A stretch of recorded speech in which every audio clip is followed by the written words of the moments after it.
ทางปปช.จังหวัดสุรินทร์มีการจัดโครงการแก้ไขปัญหาการทุจริตเพื่อป้องกันและลดความเสี่ยง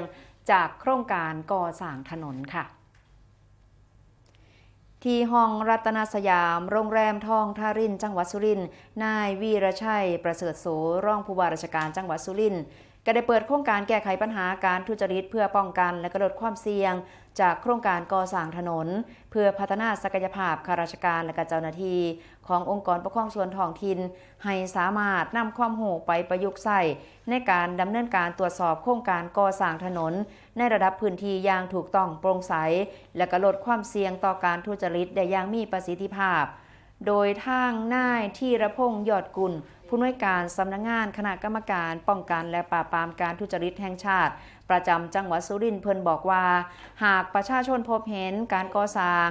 ที่บ่เป็นไปตามแบบแผนหรือมีข้อสงสัยเกี่ยวกับความบ่โปร่งใสสามารถแจ้งเบาะแสหรือว่าให้ข้อมูลที่สำนักงานปปช.ประจำจังหวัดสุรินทร์เพื่อให้เจ้าหน้าที่ได้ลงพื้นที่ไปตรวจสอบและไปติดตามอย่างใกล้ชิดและก็ขอเชิญชวนพี่น้องประชาชนทุกภาคส่วนให้ซอยกันให้ความสำคัญในเรื่องนี้เนื่องจากว่าการก่อสร้างถนนเป็นการใส่งบประมาณจากภาษีของประชาชนทุกคน